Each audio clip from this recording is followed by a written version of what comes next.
Good morning, Excel super users.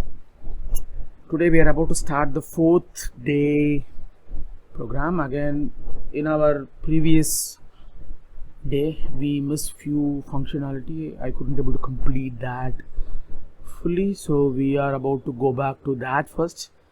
Then we will jump back to today's feature or today's set of formulas. Again, today formula is going to go for 2 full hour of session at least. Again, I'm just giving you the basic part of it. I'm not going to go for a complete list yet. Again, I request all our YouTube users to share this particular program's information to your fellow friends and family and surroundings. By that way, they can take an advantage of the most used applications learning at free of cost.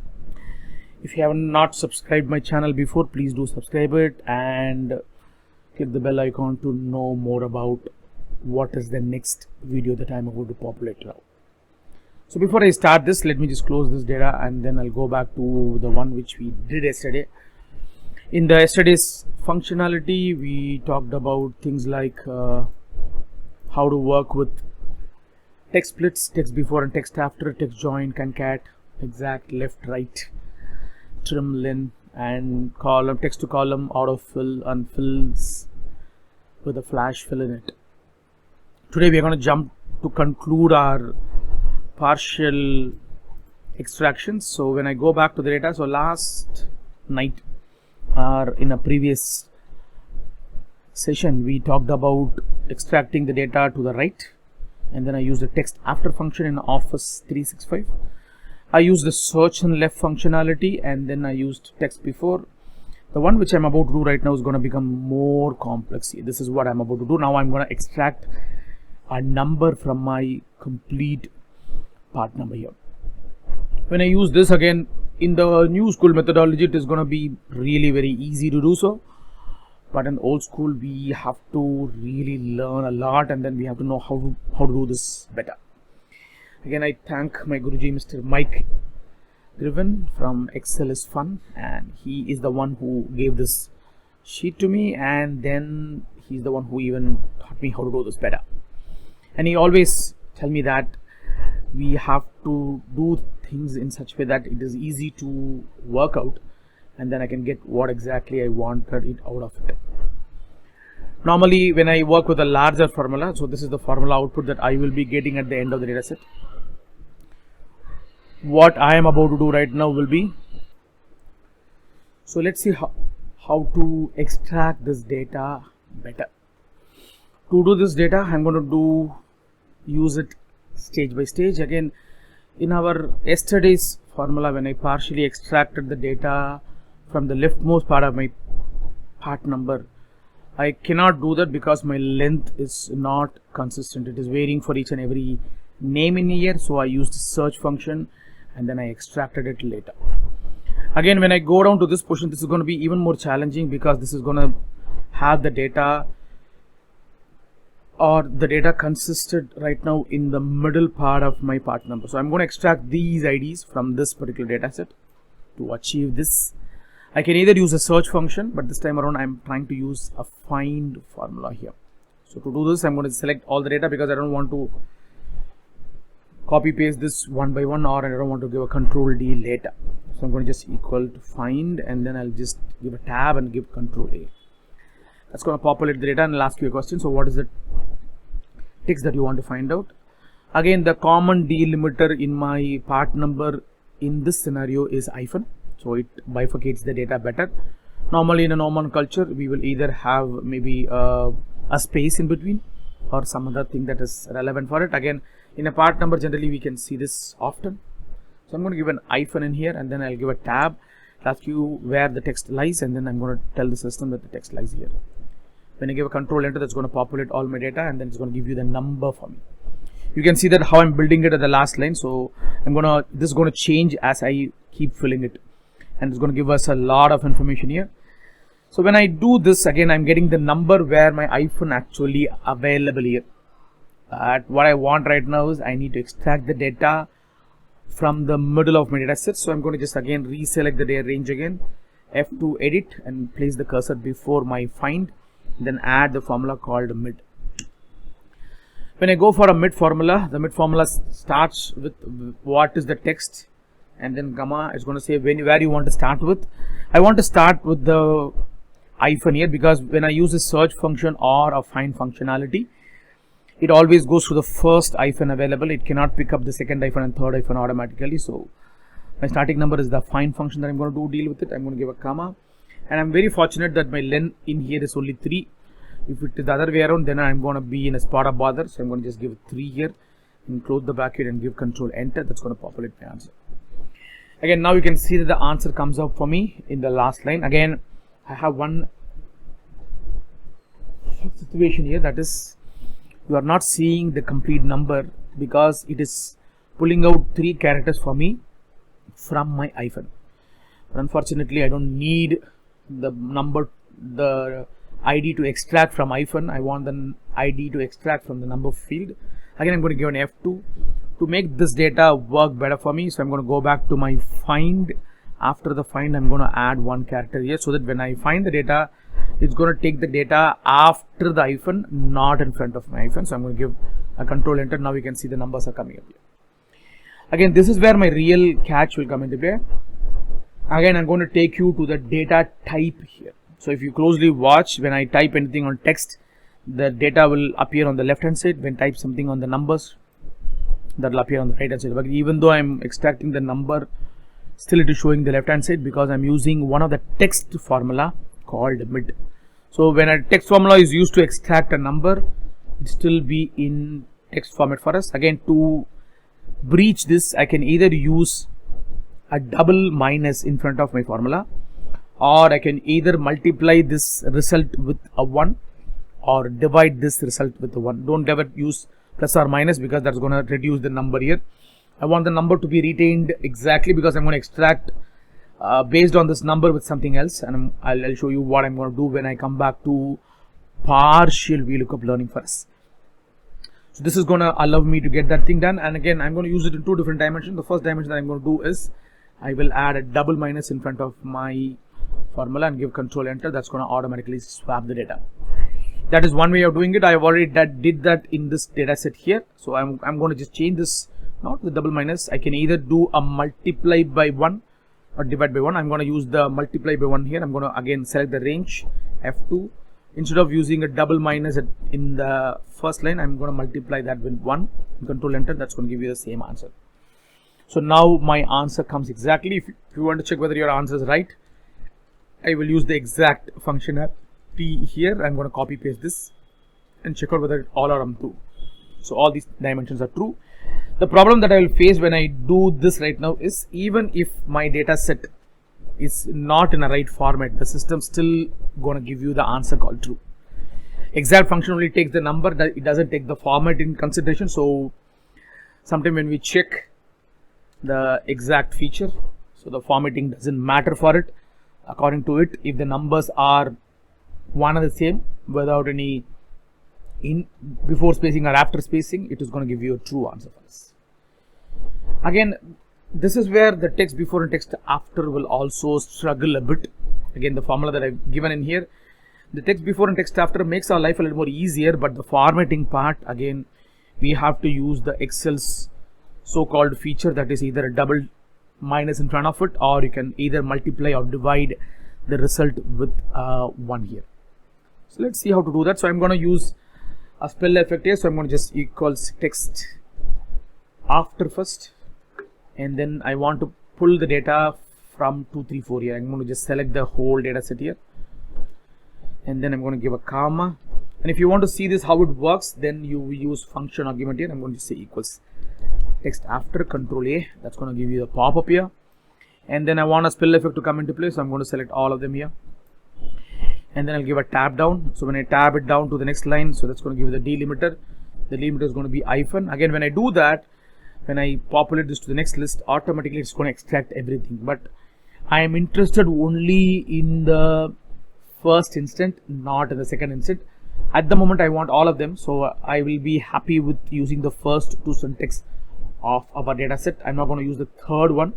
If I do that, it's not going to do anything very big here, because anyway it is going to showcase all the data, whether irrespective of what I use, because I want the 2, 3, 4 to come into play. I cannot use a 1 and then do this again. So I'm going to give a control enter here. That's going to populate my answer.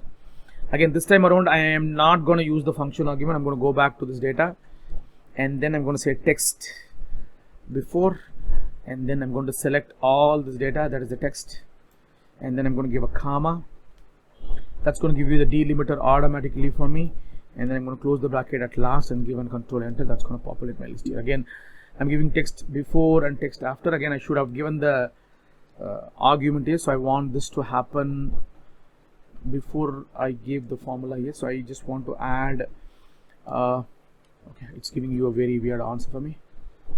Let me just pick up this data. Yes, I gave an answer here, so it's taking all my data before. So I want to use equals text after, and then I'm adding the data sets here, and then I'm adding an hyphen here. It's going to give you the answer automatically. Give an OK. So I got 2, 3, 4 and B2 5R, but I'm interested only in the first line item of the data. So I'm going to go back again here. I'm going to add text before, and then I'll give a comma, and then I want a delimiter to be added here, and I'm going to give a double quotes, hyphen double quotes here, because if I don't do that, it's going to show the answer. A while ago it showed me bellen for me. I don't want that. I'm going to close the bracket and give a control enter here. That's going to give you the answer. Again, the formatting part will not work for you. Again, you can see that the number on the left hand side comes on the right hand side. Again, here it is coming on the left. I don't want that thing to happen here. You can either give a double minus to bring the formatting to the number format, or you can multiply that with a 1, or you can just divide that with 1, whichever one which suits you. You can do that. This time around, to differentiate my answer, I'm going to give an F2, and then I'm going to divide that by 1 at last and give a control enter. Sorry, I'm going to give an enter, not a control enter, because if I do that, it's going to give a weird answer. So automatically my formatting will change here. Again, irrespective of what I use, whether I'm using the old school methodology or the new school methodology, the final number formatting Excel might not work for you, whether you're working in an oldest version or you're working in a brand new version. Probably if we may see in the near future that if it is a number that's going to automatically convert into a number formatting, that might happen in the near future, but at the moment we don't have that into play. Again, the next challenge is going to become even more cumbersome here. The problem that we are about to have right now is even more cumbersome, because it is neither left nor it is right. It is going to become a little different here. So let's see what this data is going to do for us. I have a data that I want to extract here called B25R, C20R and Q20L, and this is gonna take my data in a new level. So for this I have to work a little differently. Again, in my other dimension it's going to be easier, so I will just use text before and text after to work around nice and clearly, and if that's gonna make my life a little more easier, then the data set will make wonders for me. Let's see how to do that. So I'm going to use the first one first. I'm going to just say text after control A, then I'm going to select all the data sets here, tab, I'm going to give an hyphen here. The moment I do that, when I give a tab, that's going to extract everything. But I want to start my extraction from the second instant, so that I can just pull out the system saying that I want to do only one of them, not all of them. Then I can give a 2 here. That's going to take the data from my second hyphen that starts with B25R, and then the other numbers that is going to come into play automatically for me. Now what I am about to do right now is I'm going to give an enter. That's going to populate my answer automatically throughout the list, and it's going to give you everything, but I'm interested only on the first part of the data.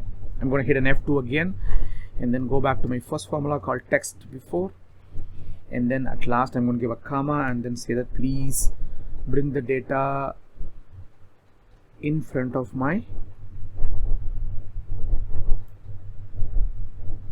hyphen here. So that's going to showcase the data here, and I'm going to populate this. That brings the data automatically. This is very easy on the latest version, but in the older version I really need to bend my back to get it done. Again, this is where my real problem starts. The first time I'm about to do right now is I'm gonna make sure my data are gonna work beautifully here. To make sure that, I want to use a new formula called substitute, because a search or the find function will not take the middle part of my hyphen, so it's going to take the leftmost part of my hyphen. I have 2 or 3 hyphens coming up in this data, so I don't want to take a chance in here, so I want to make sure that the data comes properly for me. And what I will do is, again, when I go and give a control A, that's going to populate a big function again for me. The text is going to be this, and then I want to find out my hyphens here, and then when I give a tab, then I want to convert that with an hashtag here. When I do that, my result will become, it will replace all the hyphen with a hashtag, but unfortunately I don't want to replace all my hyphen. Again, if I do this, then I cannot use a search or a find functionality. So I'm about to tell the system that this is where the text before and text after's ingenuity came into play, I believe so. So based on this functionality, they found out the text before and text after, but again, substitute actually does that effortlessly. So I'm going to say I want the second instant alone to change the hyphen into hashtag. So when I do that, automatically you can see that my answer will be like this. So, and then I'm populating this throughout, and now I'll show the answer here. So the answer is going to be belen hyphen 234 hashtag B25R hyphen 77TTS. And now I have a separate or a new text or a special character which allows me to get my extract done. So now I'm going to edit this formula and add a search function here. And in the search function, the find text, I'm going to give a double quotes here. I'm going to say wherever you have a hashtag, please take that. I'm going to use that from my substitute answer here. So I'm going to select the substitute, close the bracket, and give a control enter. That will pop up and tell you that this is where, or the number where my data set lies will automatically be formed here. Now I will take the next step here. I'm going to go for the mid functionality again, and I'm going to say the text is this. I'm going to give a comma, and the search and substitute will be my starting number. So I'm okay. I'm going to keep that in there. Then I'm going to give a comma, and I'm fortunate here because I have only B25R, C20R, and Q20L, where my data set comes in with 4 characters here. If it is anything beyond that or anything odd in it, then I'll be in a spot of bother. So I'm going to have that and give a control enter here. Again, I'll have another blush here because my data starts from hyphen. I don't want that thing to come from hyphen, so I want to just add another number. So I'm going to add a number after my search and substitute here. By that way, it extracts the data set. Again, I would have done that very easily in this particular point. Again, I want to break this into 2. So let me just break this into 2 first. I'll create a formula text. I'll create a formula text for both this dimension because I'll first use the text after function because I didn't make the data perfectly here. And then I'm going to select all of them. Then I'm going to say hyphen. Then I'm going to say 2. And then I'm going to give an OK. So that's going to give you the first answer for me. I'm going to copy paste special value this formula so that I can use the next formula. I will not have a problem. So I'll say text before, go to the last line, give a comma, double quotes, hyphen, double quotes, close the bracket, and give an enter. That's going to extract the data beautifully. This is the formula next. Wherein when I try to do this on the left hand side, that's going to be a huge part for me. I have to literally work way too much to get my answer here. This is how we work with our text formulas. Again, I have completed the mid, search, find, and substitute functionality. The other formulas are pretty easy to work around. The first formula that I'm about to do is dollar. So again, normally dollar symbol will be added in a number, not in front of a list. So for example, if I have 125 here, and if I want to add a dollar symbol to it, I'm going to just say equals dollar, and then select the number and give an enter. That's going to add a dollar. Again, this is not going to give you a dollar here because this will take the geographical nature of our activations, and based on that it's going to give you the answer. Probably if that would have been called as currency, that would be nice. I don't know whether we have a formula called currency here. So we don't have a formula as currency. Instead of dollar, if we would have called it as currency, probably that would have been really very nice. But unfortunately, I don't know why Microsoft considers this dollar, because it is a US product. Probably if I say currency, it will become universal product for us instead of a US product. So I preferably use a dollar here. In the same way, if I want to repeat a text and then I want to make sure the text comes properly, we can do that. I'll show you a use case scenario when we are working with the text. I'm simply trying to do one simple logic. So I'm going to create a data set here using the repeat function. I'm going to just say equals repeat, and then I'm selecting the text. I'm going to give a comma. I want this to be reassembled 2 or 3 times. I'm going to say 3 and close the bracket and give an enter. That will pop up the AIs in multiple times here. So probably you can use something like this, which will allow you to get your answer what you want out of it. This is a lot used when we are creating a number point. So I'll have a separate example for creating a rep. I'm trying to complete these formulas at a basic level, not at a complete level. In the same way, when I want to clean this data set, I can use a clean function. So for example, I'm using this. If I don't want the answer to come into play, I'm going to just say equals clear. For example, if I have something coming up here, I want to clear this, I'll just say clean and select this, close the bracket and give an enter. That's going to change the data for me, because the clean function or clear function will convert the data into a specific dimension for me. You can see that the data set converted the numerical data into a text here.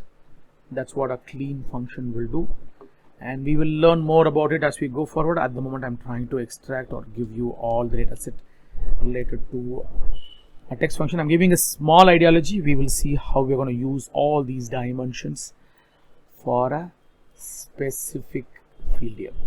So this is our text formula on day 3, which I missed. So we have done that. Again, I am almost in half an hour stage of our session, so I don't want to wait for further more time.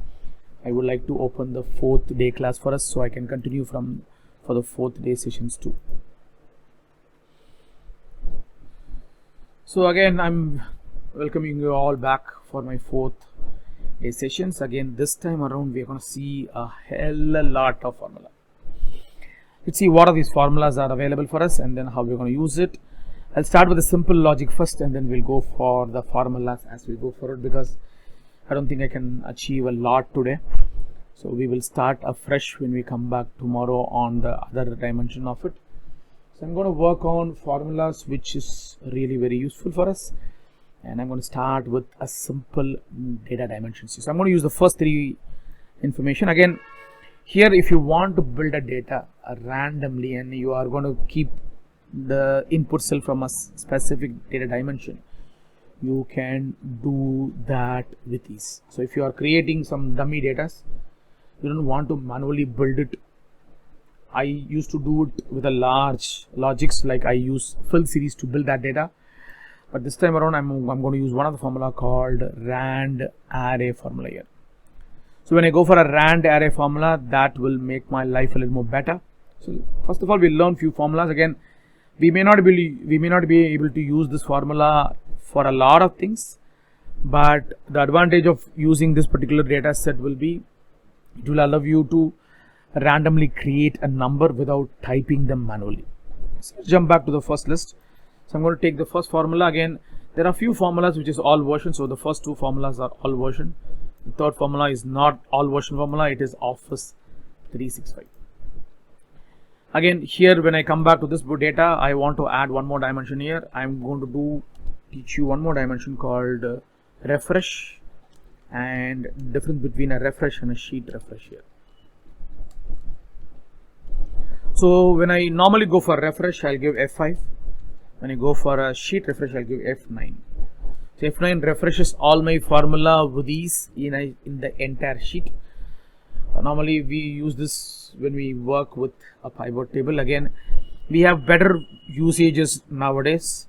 We no longer use a lot of pivot table. We will use the DSAF formulas, dynamic spilled array formulas, which will make our life wonderful when we are working with a data set here.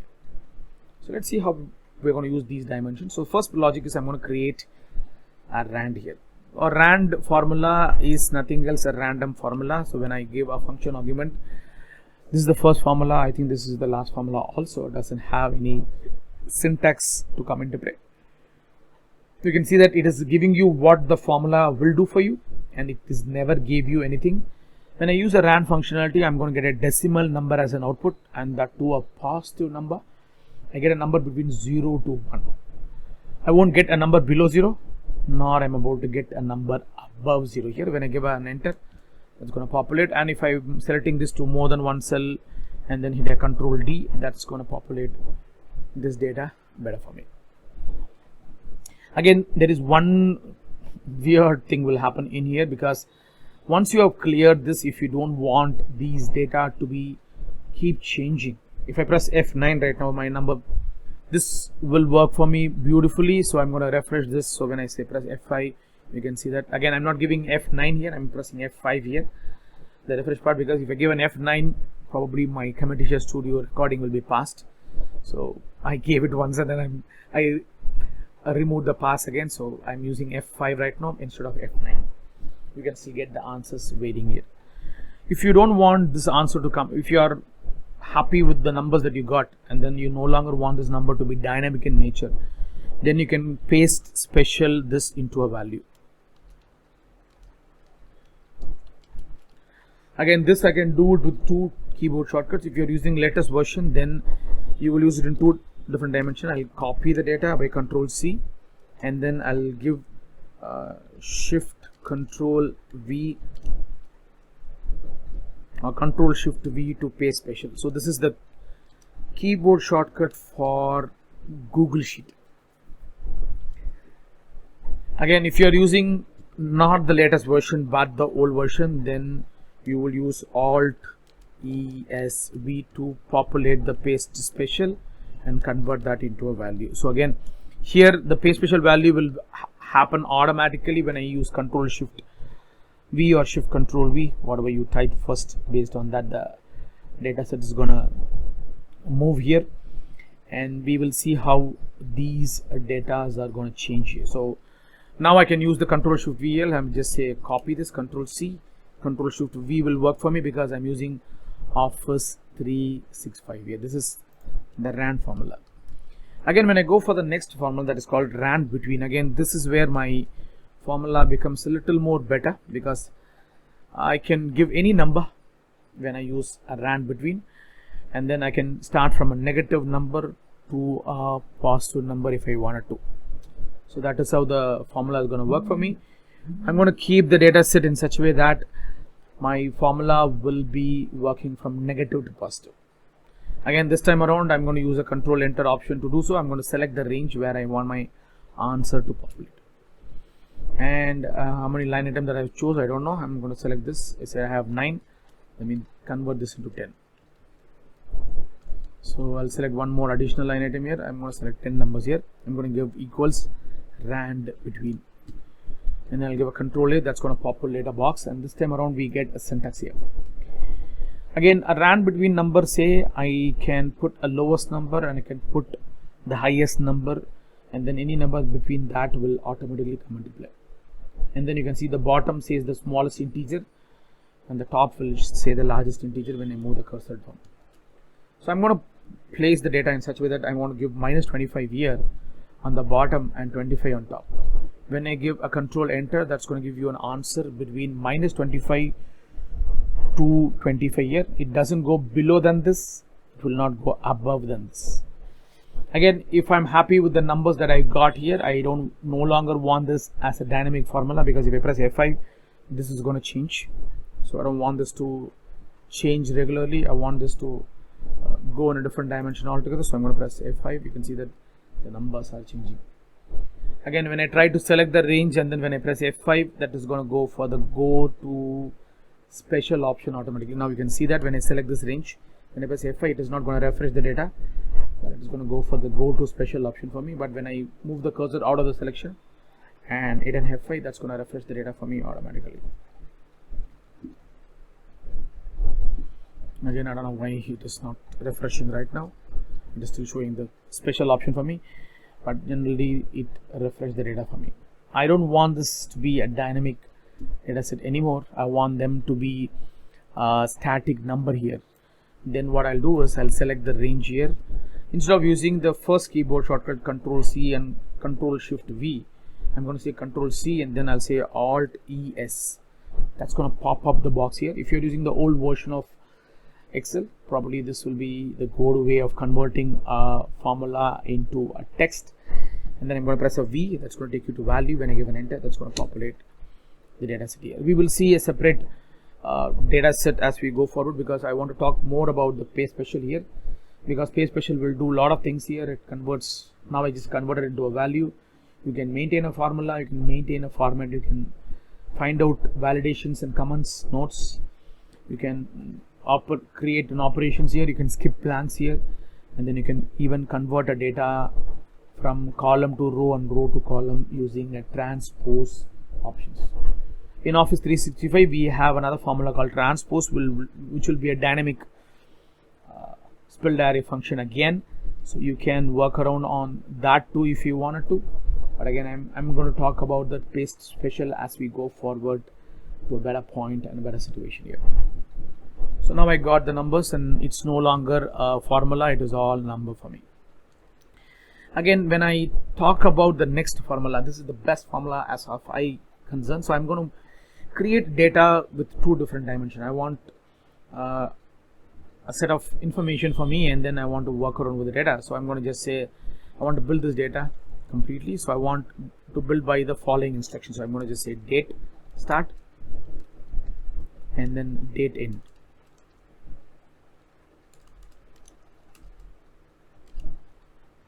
Again, I want to just say sales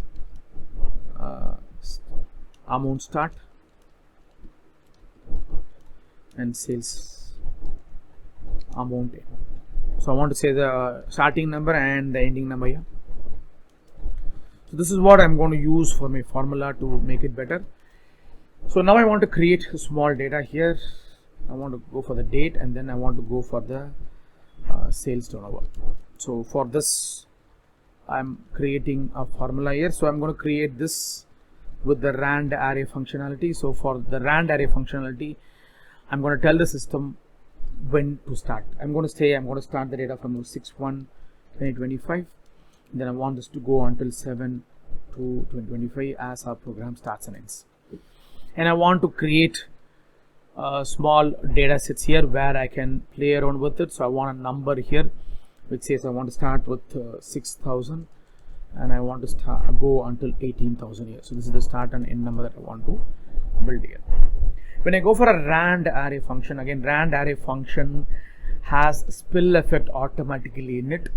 The only thing is how many rows that you want to move the data, how many rows, how many columns you want to move the data, you want to specify that. So let's see how this is going to work for me. I'm going to pick up the date information from the first two data set and sales turnover information from the next set of data here. So let's see how I'm going to do that. So I'm going to place the cursor, it'll give rand array functionality, I'll give a Control A, that's going to populate the data for me. I'll ask you a question, so what do you want to do? I'm going to say I want 10 rows of date to come here, so I'm going to say 10 rows here. If you don't want the data to come in multiple columns, you can avoid that by just leaving the column blank.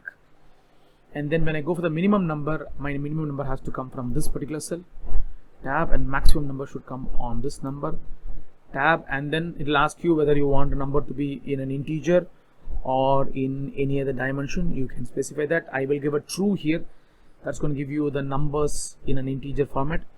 If I give a false, it's going to give a decimal. As I am having a date here, I'm not really worried about the integer and decimals here, so I'm going to just use the integer to come into play. When I give an enter, that's going to populate. Again, this will not showcase the data, or this will not going to give you the dates in a date format. And again, this is in a no format data set.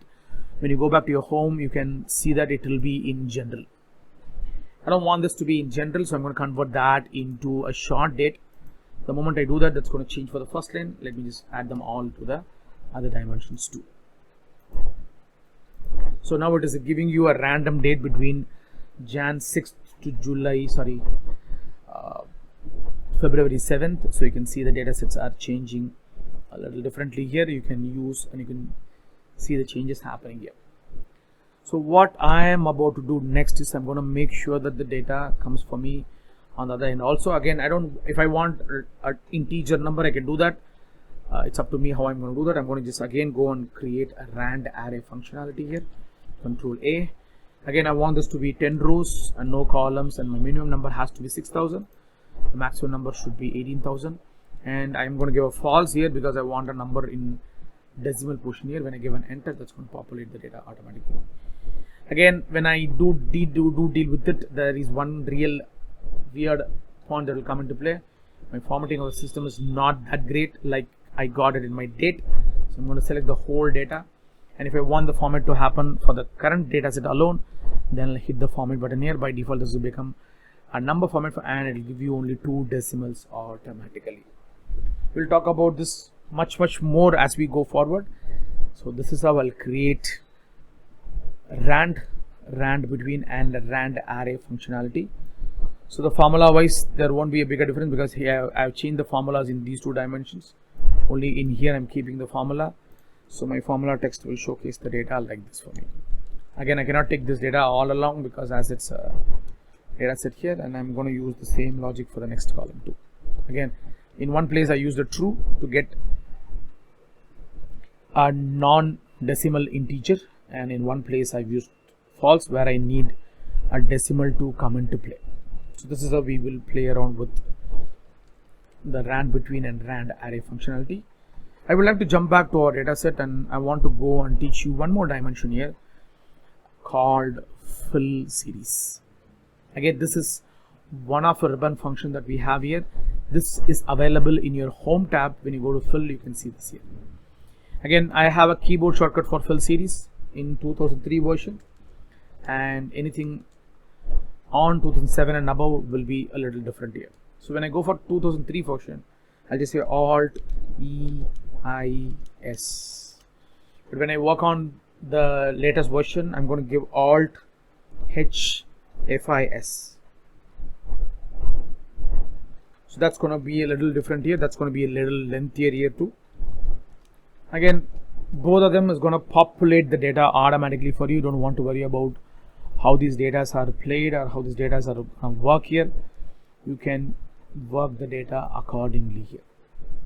So let's see what a fill series will do. Again, normally I'm going to take care of one more dimension in here called autofill also, because in autofill, when we are filling a data, it's going to be different. Again, this is not going to be on a number front because the fill series works on a number front. That's why I'm calling this as number formula. But autofill works universally like an exact function. It's not going to work only in one dimension like numbers. It can work in anywhere. A date, a text, whatever you want to do with it, you can deal with it. Let's go for a new data set, and then I'm going to create a new dimension right now. Normally when I go for an autofill option, so whenever I want to fill the data, or I don't want to type data, and instead I want to fill the data, I can do these. But when I go for an autofill option, I have to understand how my Excel really absorbs the data. So the first 2 flow, or what kind of a data that you want to populate in the 3rd and the 4th and 5th and 6th row, I want to tell that to the system in the first 2 cells, which will take the pattern of it, and then it's going to give you the answer automatically.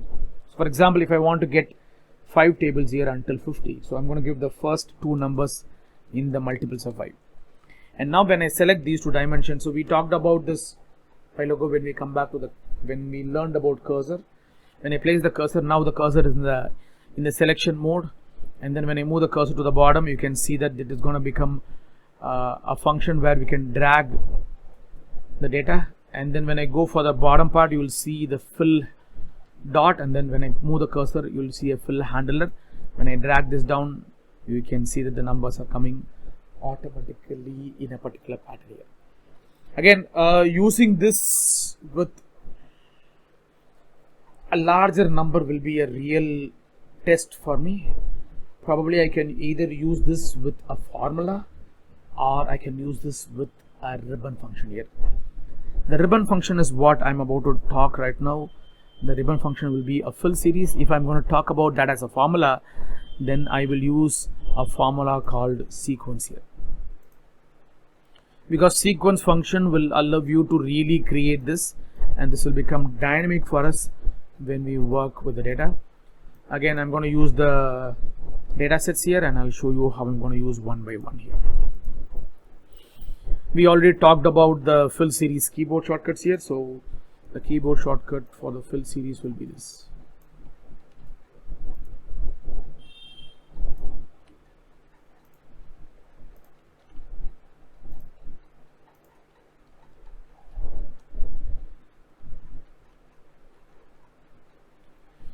So let's see how I'm going to use the fill series point for me. Again, for a fill series, I need to have the first number intact. So without the first number, I may not be able to build it. Again, I can achieve the same order fill option using a fill series also, but I don't want two different numbers here, because that I will specify in a fill series pop-up box. So I'm going to enter the first number alone. Then I'll ask the question, what should I do? So now I can either use any one of the keyboard shortcut here called Alt EIS or Alt H FIS. I'm not going to use both of them at the moment, so I want to see where this data lies in my menu, so that if I forget the keyboard shortcut, I'll at least know that where I can go and fetch this data out of it. To do this, I'm going to go back to my home tab, and then in the home tab on the right hand side, you will see the line called editing as a subgroup. In that, below the order sum, you will see the fill button, and when I go back to the series button here, automatically it pops up a window to me. It'll ask you a lot of questions. How do you want to populate this data? So if I populate this according to the current scenario, my number will come in a row, not in a columns. I want them in a column, so I'm going to select this into column.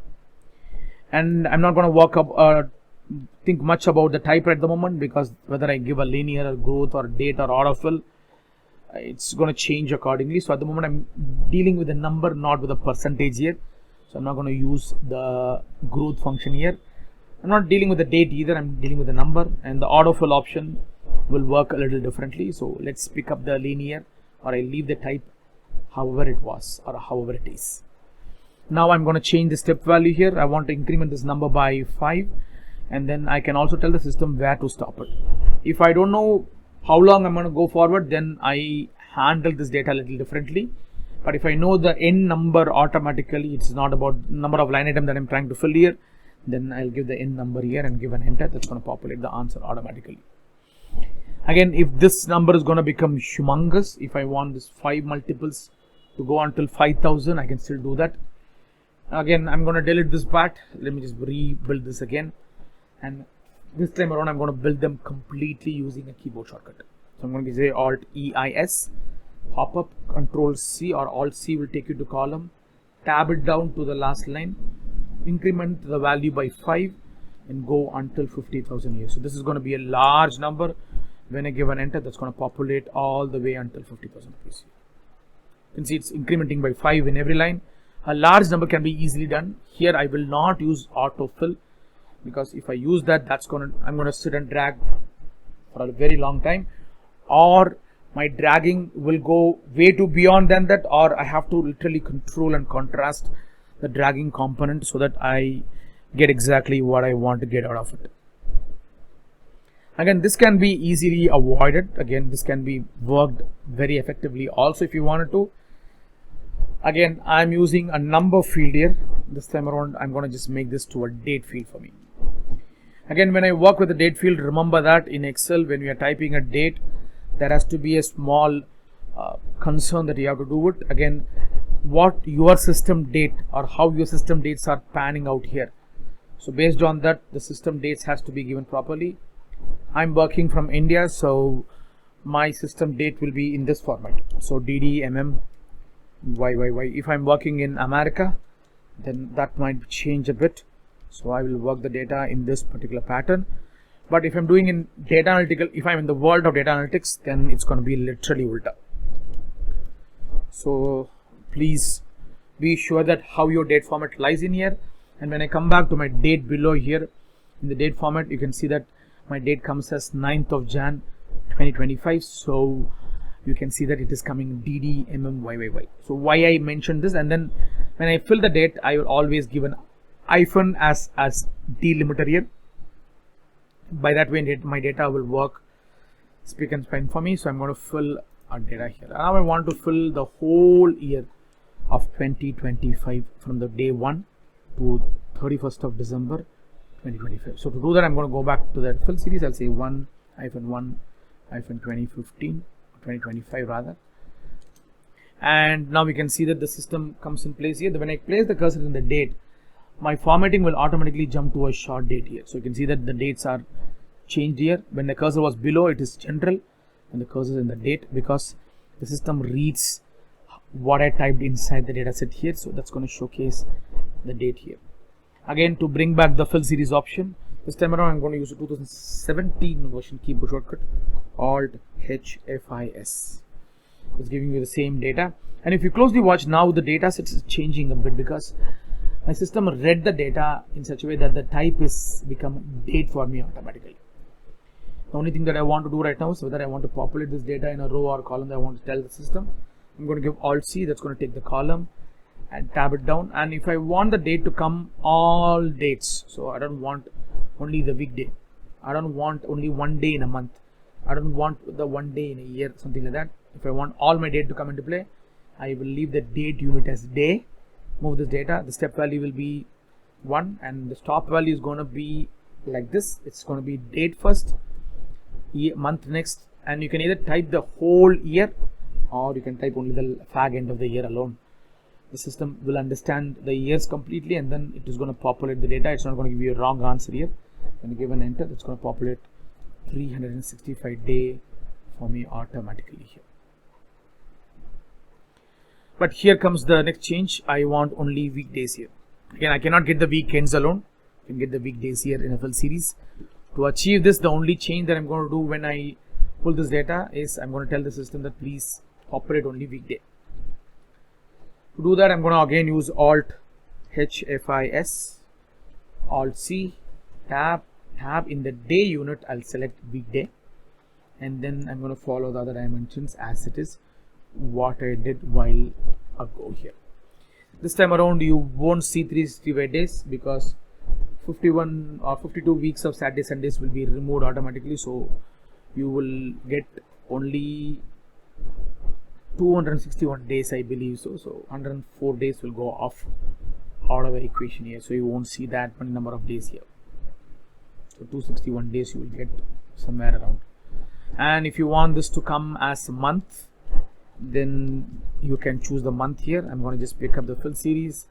Again, I'm going to pick the dates here, and this time around I'm going to pick up this as a month here. So I'll type Alt-E-I-S, Alt-C, tab, move it to month, tab, 31, 12, 25. When I give an enter, that's going to showcase only 12 months. Whatever date that I gave in here, only that will consider into play.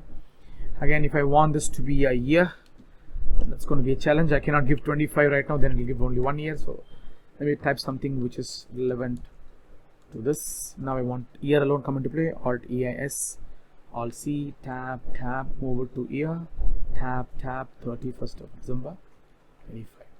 When I give an enter, that's going to give you the 5-year part here. You can fill a series of data like this, either by fill series by date, fill series by weekday, fill series by month, or fill series by year. And this is not dynamic, this is a static function, and you can start from where you left here. So that's the biggest advantage here. So if I want this to go until 2026 December, then I can just place the cursor in the last line, Alt-E-I-S, Alt-C, tab, move it to months, tab, 31st of December 26. That's going to populate the data until 26. So you can see the data set moves perfectly. Again, if this has to be dynamic, then that is where my formula will come into play. That's where I will use the sequence function to do so.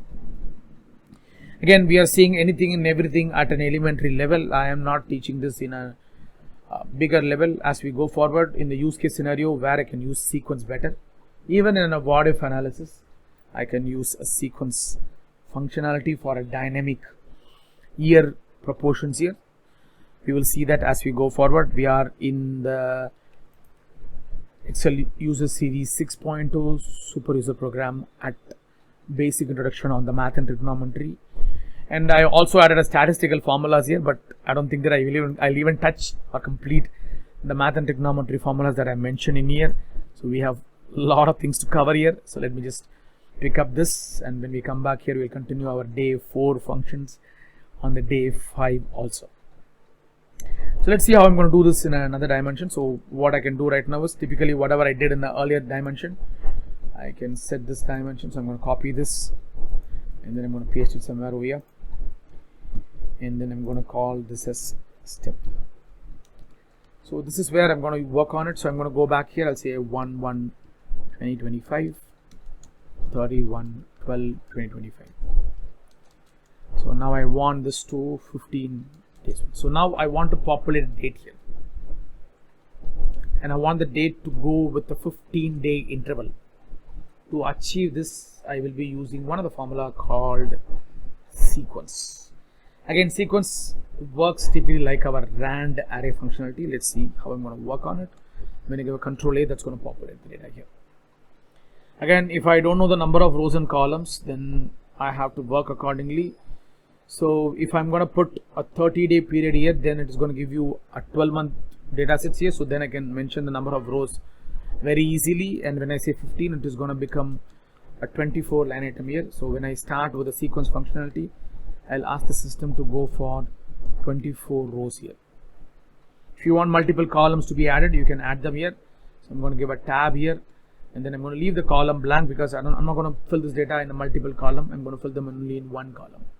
When you give a tab, it'll ask you what is the start date. I'm going to say the start date is this, and then when I come down to the next line, I'm going to say the end date is going to be this, or I just say the step. It's giving you the steps for me.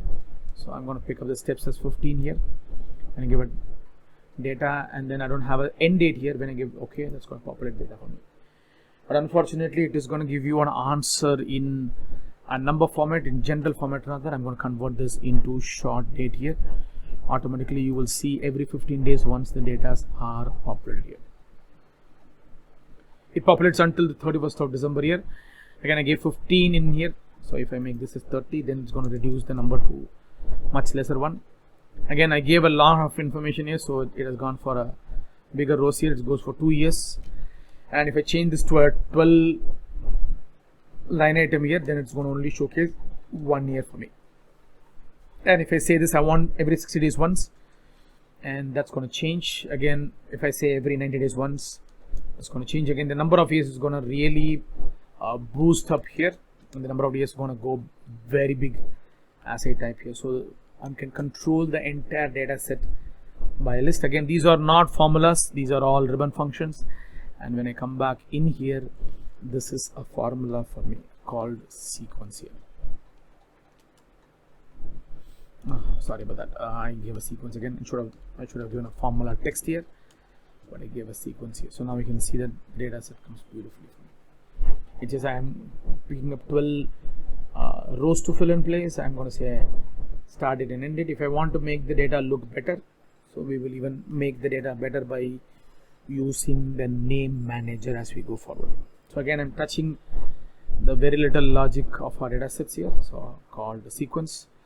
Let me pick up a few more dimension in our data where we can do something better in our output here. So let's see how this data is going to work for you. So we'll plan some simple formulas here. Okay, I will take a simple formula called absolute, and then I can use another formula called sum here, and then I'll tell you how to work with Roman and Arabic here. So these are simple formulas because I'm almost at the fag end of our today's session here. I'm in the 54th minute in my recording, so I have very little time to fill in data and do things, or else I'll work around with one more set of formulas called this. Okay, this will make our life a little more easy, so I'll do this for you. So now I'm going to pick up the next data set here called round up and round down. For this I need some numbers here, so I'm going to pick up a header called number, and I'm going to use rand array. I want 10 numbers here. I'm going to just say equal rand array function. I don't want anything. I'm going to go for 10 rows and I don't want multiple columns here. I want a number between 125 to 1250, comma, and then I'm going to take only integer here. So I'm not using a function argument here. I'm using everything and anything on the formula itself. So when I close the bracket and give an enter, it's going to give the data for me, and I'm going to select the whole data, copy, paste special, and value it. I'm using the Google keyboard shortcut Ctrl+Shift+V, which allows me to get the answer done. And I'm going to divide this by a specific number here. I'm going to create a divider here. I'm going to select all the data. I'll type 3 and give Control Enter. That's going to populate 3 all around the data set here. Now I want a result here. So the result is going to be a little different here. So when I normally pick up a data set like this, that's going to give a different idea altogether. Some number will exactly divide it. You won't get any decimals here in some situations. My number might not be literally divided by or multiplied by 3 here. So you will get decimals wherever it is available for us. So what I am about to do right now is I'm going to create, because this number, when I calculate this or when I try to create a sum formula here, my answer might give a very weird answer. I cannot change this on the number formatting front. That is going to change only the outer portion of the data. The raw data style still will be in the same pattern. To make the data look a little better, to make the data look a little finer here, I'm going to use 3 different formulas: round, round up, and then round down. Again, this will enhance our data output better, and then it is going to give you the answer very nicely here.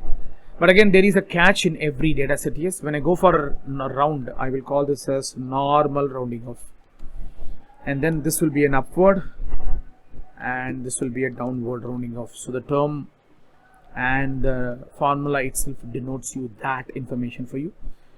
So what I will get out of it, so how this data is going to work for me, I'm going to check that right now. So for this, I'm going to pick up a few more lines, because that's why I've added this little less.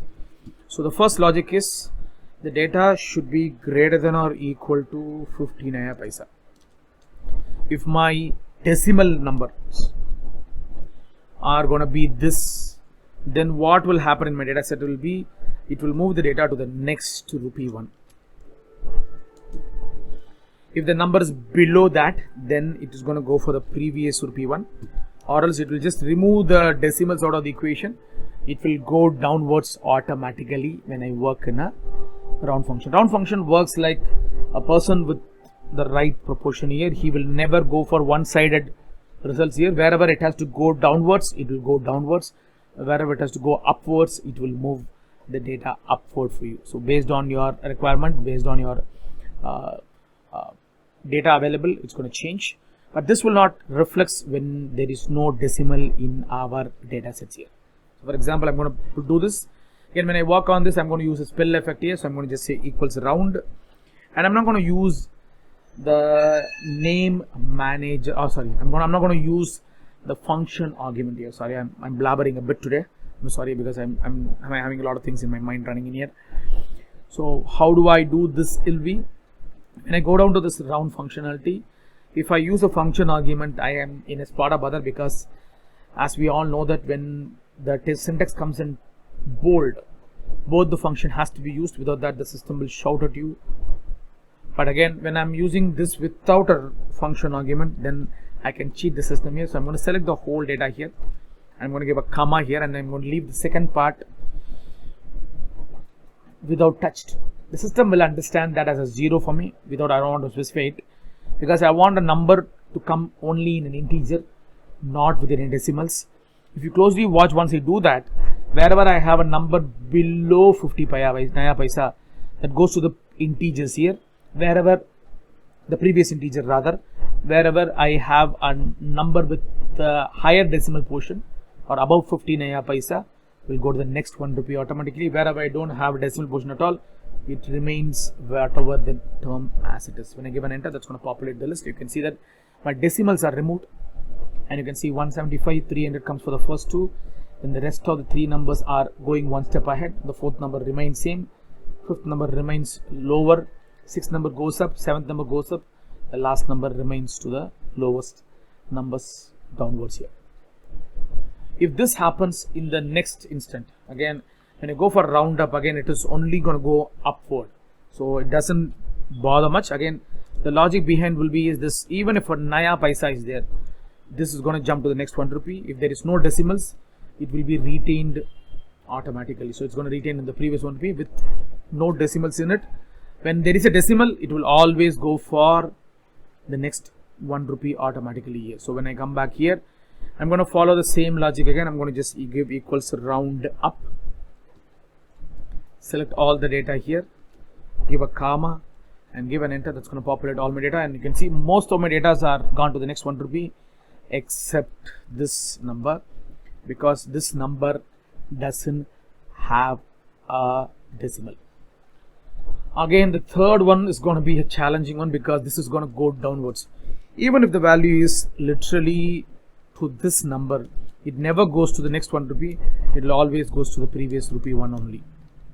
So that is the only disadvantage that I have when I go with the round down functionality. I'm going to just say equals round down, and then I'm going to select the whole data, and then I'll give a comma and close and give an enter, and all number will come down here. We have one more dimension that we have here, that is called trunk. Trunk is a little different formula compared to the one which we saw a while ago. The round down and trunk is not a big stranger to each other. They're going to give you the same answer, but trunk will does something so nicely. So I'm going to go for a trunk here, and then when I go for the trunk, if you closely watch, when I give Control A, the second portion of the data is not bolded, the number of digits. That means they are not mandate here. So even in a function argument, when I select these numbers and give an enter, my formula is not going to shout at you and give you the answer. The answer is not going to change much compared to what I got in round down. But again, in round down, I have to finish the formula with a comma. Without a comma, the system will shout at you saying that you didn't complete the formula here. But in a trunk functionality, I don't want to do that. So if we go down to each and every formula right now, you can see the formula comes with a comma in the first 3 of the formulas here, because both the fields are mandate there. In the last function, comma is not necessary, because the last function doesn't need to close in that particular pattern. This is how we will play around with round, round up and round down. So again, I touched only few of these data sets, so we have a lot more to cover, and I will touch them all as I come back tomorrow. We touched today on 2 different dimensions, the fill series on date and numbers, and then we talked about autofill. We touched these formulas today: rand between rand array, round, round up, round down, and trunk. This is Vinod, guys. I'm signing out from our Excel super user program and Excel user series 6.0. Hope you guys are seeing all my videos in my YouTube channel. I've uploaded both Tamil and English version of our program here, and then hope you guys are all enjoying my program, and this program is going to become bigger and better as we go forward. I'm trying to add as many formula as possible. Yesterday we completed somewhere around 20 formulas. Today I'm again listed out around another 26 formulas, so we are almost touching 50 formulas out of our 75. Again, we're going to touch more than what I have said to you, and I'm covering some formula which I have never covered even in my training. So the one which is the ISO ceiling, which I never cover in my program regularly, and then I never touch the products and power, which is also a part of our program, which I do it. Again, we are going to touch all this formula at a basic level. I will teach you this as we go forward. The mod formulas will all be very, very effective when we come back to our date and time functionality. Again, in date and time functionality, I'm going to teach you 23 different functions here. Let's see how we're going to do all of them. Thank you so much, guys, and keep following me, and then please share this with as many friends of yours, and then please share it with all the college students, all the job seekers who really need Excel as their functionality. We will talk about more about it, because I am trying to give a discounted exam voucher for Microsoft International certification. We will discuss that after a point of time when I complete my first level of training, and that will really helpful for you to learn more about it.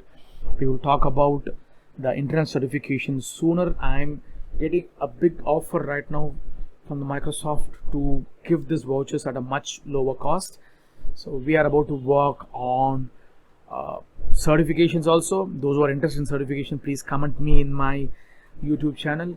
I'll try to give the best pricing possible for you. If you're a student and if you have an ID card, a valid ID card with you, I will try to give you the maximum percentage of discount possible by me in a voucher. A normal Microsoft voucher costs you around $100.